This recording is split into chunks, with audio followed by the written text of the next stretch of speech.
Man, what's going on? What's going on, man? Back on the job, back on the job.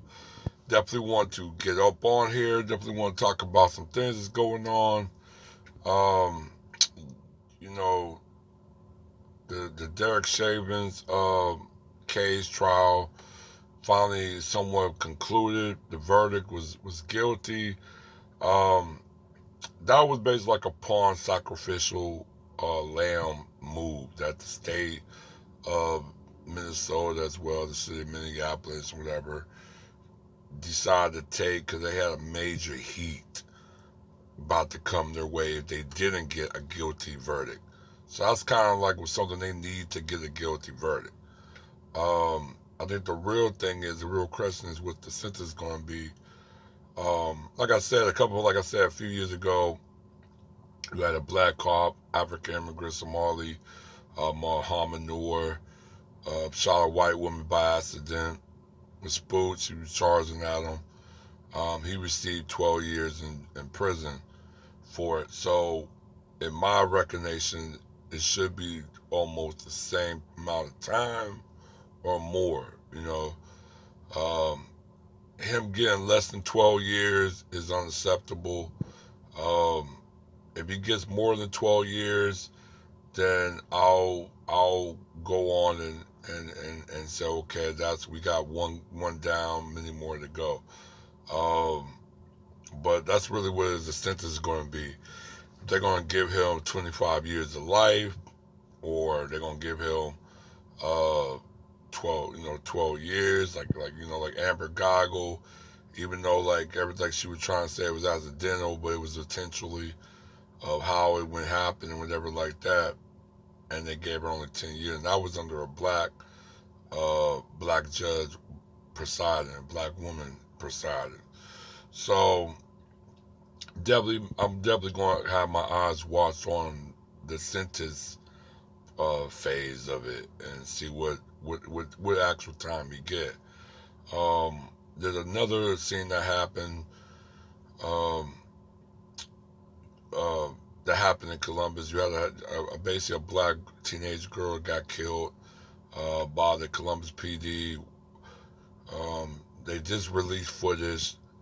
I'm I'm not disturbed, but I'm very angry. Um, there's a lot of accountability that definitely was in all sides of the parties. It basically started with a fight. Two girls were basically fighting.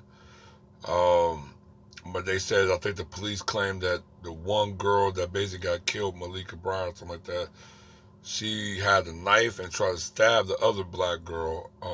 And when the cop arrived, he instantly fired his gun. But and that also too, I look at the police don't view black children as children.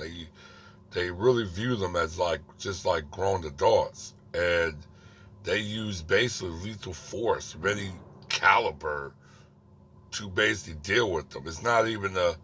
Um, it's not even other method or approaches or even to deal with a child or anybody, but just to use lethal action instantly. Um, but like I said, the man could have tased her. He could have tackled her. If she did have a knife, okay, she definitely going to have to go to jail. She definitely have to. Uh, and yeah, she definitely might deserve to be tased or even be tackled by force.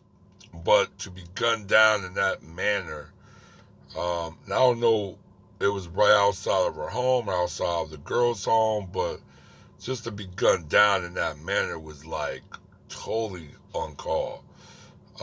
But also, what was disturbing was during the fight, you had two adults there present. They obviously wasn't really stopping the fight; they were watching the fight, and you had the one black man, adult, he was a black man, adult, kick the girl in the head while she was on the ground. Um, that was something that was very disturbing to me. And this been always been going on in like certain black circles and hood and within the black community or in the hood, or like when you see in hip hop, hip hop world star and everything else. You see a lot of fucking adults get into fights. I mean, I understand you guys want to protect your child, but in the way you want to like you want to dissipate the fighting as quickly, resolve the fighting, dissipate the fighting, or just really just try to prevent the fighting. Period. At least uh, before your eyes. You know what I'm saying?